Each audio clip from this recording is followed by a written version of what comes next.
चीज है तो क्या है, तुम्हारी आत्मा ही सबसे सुंदर है।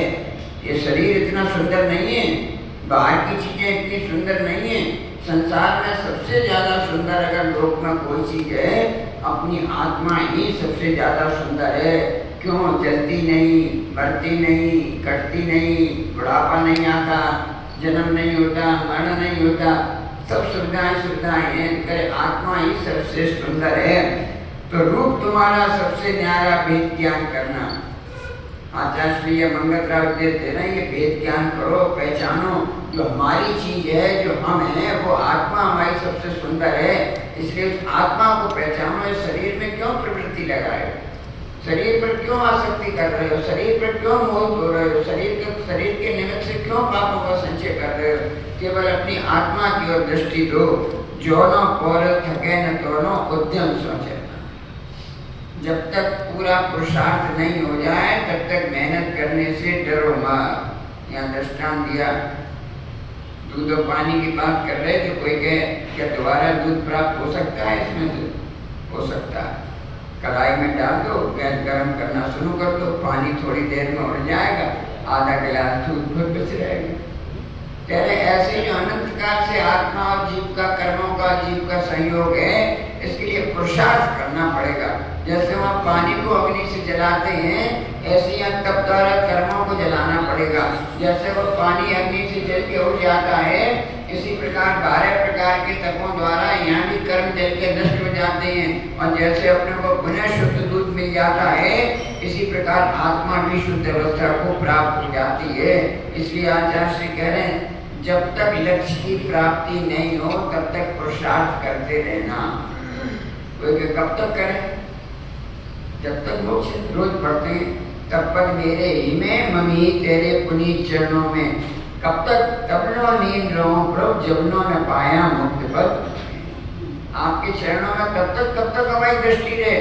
जब तक मोक्ष प्राप्त नहीं हो जाए। कितने भव लगेंगे, कोई मतलब नहीं कितने भव लगेंगे, लेकिन जब तक मोक्ष प्राप्त नहीं हो जाए तब तक अपनारा हृदय आपके चरण कमलों में ही रहे और कहीं नहीं रहे। दूध में घी है कि नहीं है? दिखता तो है नहीं, दिखता है कि दूध ही दिखता है। और सच हुआ भी तो घी जैसी चिकनाहट नहीं दिखती। देखने में तो दूध में घी नहीं दिखता, ऐसे ही शरीर में परमात्मा नहीं दिखता। लेकिन कहाँ से घी आएगा? दूध में से ही घी आएगा। इस आत्मा में अंदर जो आत्मा है, ये आत्मा परमात्मा कैसे बनेगी? यही आत्मा परमात्मा बनेगी। कहीं बाहर से परमात्मा आने वाली नहीं है। बाजार में कहीं नहीं बिक रहा कि जाओ परमात्मा खरीद लाए, कहीं से किसी दुकान पर मिल जाए परमात्मा, कहीं नहीं मिलने वाली है। ये भी परमात्मा का मार्ग बता सकते हैं, लेकिन पुरुषार्थ तो हमें ही करना पड़ेगा अपनी आत्मा को परमात्मा बनाने की। 3 स्थितियां हैं आत्मा की, बहिरात्मा, अंतरात्मा, परमात्मा। परमात्मा 2 प्रकार के, सकल परमात्मा, निकट परमात्मा। निकट परमात्मा सिद्ध परमेष्टि, प्योरेस्ट, उससे ज्यादा शुद्ध है ही नहीं। 100% प्योर घी, देशी घी, डालडा वाला नहीं, ऐसे निकट परमात्मा हैं। उससे थोड़े लोअर क्वालिटी के सकल परमात्मा हैं। उनने अपने 8 कर्मों को नाश कर दिया, अनंत परमेष्टि ने 4 दादिया कर्मों को नाश कर दिया। लेकिन अब नियम से सिद्ध बनने वाले हैं, नियम से उसी भव में बनेंगे। उसके नीचे के मध्यम जगन्य उत्कृष्ट अंतरात्मा, ये इस मार्ग पे चल रहे हैं। और जिन्हें इस मार्ग का परिज्ञान नहीं, वो सारे के सारे कह दिए बहिरात्मा। देह जीव को एक गिने, बहिरात्म तत्व मुदा है, मूर्ख कह दिया। जो देह और जीव को एक गिन रहा है, ऐसा तत्व कह दिया, मूर्ख है। आत्मा को आत्मा जानो, या लिखा न भेद विज्ञान करना। रूप तुम्हारा सबसे न्यारा भेद ज्ञान करना। सुपर भेद विज्ञान प्रकट होना चाहिए। आत्मा क्या है, हम क्या हैं, सामने का शरीर क्या है, आत्म तत्व क्या है, मोक्ष तत्व किससे प्राप्त होगा, ऐसा पुरुषार्थ करना पड़ेगा। दूध में ही घी है, लेकिन दूध को घी बनाने के लिए बहुत पुरुषार्थ करना पड़ेगा। आप सबको मालूम है क्या करना है। दूध को जमाओ, पहले दही बनाओ, फिर उसे मथो, उसमें से क्रीम निकाल लो, मक्खन निकाल लो, फिर उसे तपाओ, कितना काम करो। प्रोसेस आप सबको मालूम है, और घर में प्रोसेस कर भी लेते हैं, दूध से घी निकाल लेते हैं, हाँ भैया चौके के लिए घी ले चलेंगे, जबकि आएंगे घर से निकाल कर रख लो। मालूम है कि इसकी प्रोसेस ऐसे आचार्य कहते हैं, ये आत्मा को परमात्मा बनाने की प्रोसेस भी तो जानो। अभी उपाध्याय श्री कह रहे थे ना, महाराज के इंतजार में बैठे हैं, स्वाध्याय में मन नहीं, आचार्य श्री आए तो जल्दी से हम दर्शन करके चले जाएं। पिक्चर शुरू होने से पहले 4 डॉक्यूमेंट्री चलानी देखनी पड़ती है, वो भी मजबूरी में जो कुछ है।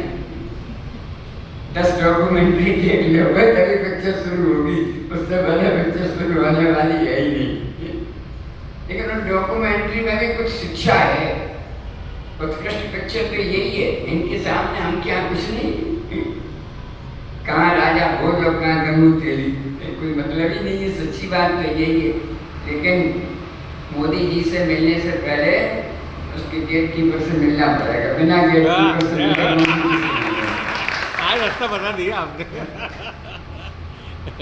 आचार्य श्री के दर्शन करने से पहले स्वाध्याय के चिन्वाणी के दर्शन करने पड़ेंगे, उपाध्याय श्री के दर्शन करने पड़ेंगे, गुरु के दर्शन करने पड़ेंगे। उन्हें करोगे तो आचार्य के पास पहुंचने का मार्ग मिल जाएगा। हमसे पूछ लेते हैं पहले कहते 4:20 पर दरवाजे खुलेंगे, आप 2 बजे से वहाँ बैठे हो, दरवाजा खुले काय बजे मालूम ही नहीं, 4 बजे के पहले खुले ही नहीं। फिर भी नहीं शास्त्र नहीं सुनेंगे, मंदिर में बैठ के जाप नहीं देंगे, उपाध्याय से चर्चा नहीं करेंगे, किसी महाराज माता जी से कुछ नहीं सीखेंगे, बस दरवाजा मालूम है 4 बजे से पहले खुलने की, कुछ देर में और काम कर लो ना, और काम कर लो। यहाँ आए हो कुछ लेने के लिए आए, लेके जाओ। आचार्य कह रहे हैं ये भेद ज्ञान अभी अपनी दृष्टि बहुत सिंपल डिसिप्लिन नहीं मालूम अपने जीने का ढंग। इतनी बातें उपाध्याय श्री ने कही, जीने का ढंग भी अपने को नहीं मालूम। मोक्ष मार्ग का जीना तो बहुत दूर है, अभी गृहस्थ का जीना भी अपने को नहीं मालूम। क्या खाना, कहाँ खाना, कैसा खाना, कब खाना, क्या पहनना, इन बातों का भी विवेक नहीं है, कोई विवेक। आचार्य कह रहे इन बातों पर बहुत ध्यान देने की, जितनी ये क्रियाएं हैं इतनी बातें उपाध्याय श्री ने बताई। अभी परिवार को स्वर्ग बनाना है तो उपाध्याय श्री ने शिक्षा दे दी, ऐसा पालन करो, बच्चों के संग ऐसा व्यवहार करो, पत्नी के संग ऐसा व्यवहार करो, समाज के साथ ऐसा व्यवहार करो तो घर स्वर्ग बनेगा। हमारा घर स्वर्ग बन जाए ये कहने से स्वर्ग नहीं बनेगा, आचरण ऐसा करना पड़ेगा कि घर स्वर्ग बने। और उसके लिए सबसे पहले अपने को सुधारना होगा, अपना आचरण करना ठीक होगा। घर का जो मुखिया है अगर उसका आचरण ठीक है तो परिवार सब ठीक होगा। और मुखिया ही गड़बड़ कर रहा हो काम नहीं। इसलिए यहाँ आचार्य श्री अपने प्रवचन में यही कह रहे हैं, अन्यत्व भावना का चिंतन करते हुए बाहर से दृष्टि मत रखो। वह योगी जो योग परायण है वह ध्यान के समय अपनी देह को भी भूल जाता है। बाहर संसार की बात है तो अलग है, अपनी देह की बात भी उसे नहीं आ रही। सिर पे अंगीठी चल रही, गिज कुमार को पता ही नहीं चल रहा था, सियाली खा रही पता ही नहीं चल रहा था, गले में तर्कायमान आभूषण पहना दिए पता ही नहीं चल रहा था। क्यों? योगी निर्विकल्प समाधि में चले गए थे, अपने आत्म तत्व को पहचान लिया था। इसलिए उन्हें आत्मा में जिसको जो चीज अच्छी लगती है उसे उसी में आनंद आता है, दूसरी चीज में थोड़ी आनंद आता है। ऐसे जो समाधि में निर्विकल्प समाधि में मनराज बैठ गए, उन्हें अब अपनी आत्मा में ही आनंद आ रहा है, दूसरी चीज का आनंद आ ही नहीं रहा, वो लगता नहीं है। हम भी आपकी तरह तो हमें भी खाने में होटल में आनंद आता था, रेस्टोरेंट चलो, पार्टी चलो, सड़क पर खड़े होकर टिक्की खाओ, गोलगप्पे खाओ, वही अच्छा लगता है।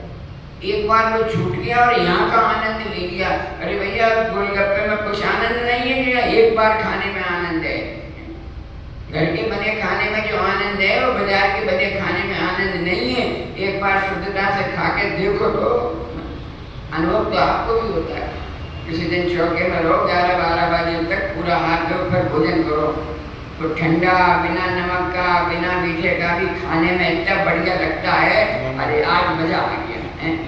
अगर एक दिन में मजा आ रहा है तो हमेशा कोई खाने में वो मजा आने लगेगा, लेकिन रोज रोज की खाने की आदत वहाँ की है ना, इसलिए वहाँ का अच्छा लग रहा है। यहाँ इस गाथा में ये कह रही है, अगर आत्म तत्व की प्रतीति करनी है तो बाहर का छोड़ना होगा। समय हो रहा है, इस बात को यहीं स्थगित करते हैं। लेकिन मूल इस 42वें कारका की यही बात है, अगर आत्म तत्व की प्रतीति करनी है, शरीर से राग मत रखो, स्वजनों से राग मत रखो, परिजनों से राग मत रखो, बाहर के वैभव गाड़ी मकान से राग मत रखो, केवल राग रखो तो अपनी आत्मा से ही राग रखो। वस्तुतः मोक्ष का मार्ग तो यही है, आना इसी मार्ग पर पड़ेगा। आज नहीं आओ, कल नहीं आओ, 10 दिन बाद आओ, साल भर बाद आओ, अगले जन्म में आओ, लेकिन जब भी कल्याण होगा तो उस मार्ग पर आने से ही कल्याण होगा। दूसरा कोई मोक्ष का मार्ग है ही नहीं। पर एक बार डिटर्मिनेशन हो जाए, नहीं मार्ग ये, जब तक हमारे समझ में नहीं आए तब तक नहीं आए, लेकिन एक बार समझ में आ गई ये गलत मार्ग है, सच्चा मार्ग तो यही है, और एक बार अगर सही आ गई दिमाग में फिर वहाँ रुका नहीं जाता, छूट जाता। बस आपको भी ये पहचानने की जरूरत है कि अभी दर्शन मोहनी और चारित्र मोहनी का प्रभाव है। जो चीज अच्छी नहीं लगनी चाहिए वो अच्छी लग रही है, कर्म का प्रभाव। आचार्य कहते हैं बस यही चिंतन करने की जरूरत है, अच्छा क्या है, बुरा क्या है। बुरे को छोड़ना पड़ेगा, अच्छे को अपनाना पड़ेगा, उसी से आत्म तत्व की प्रतीति और प्राप्ति होगी। बोलो तब आचार्य श्री प्रसन्न सागर महाराज की जय।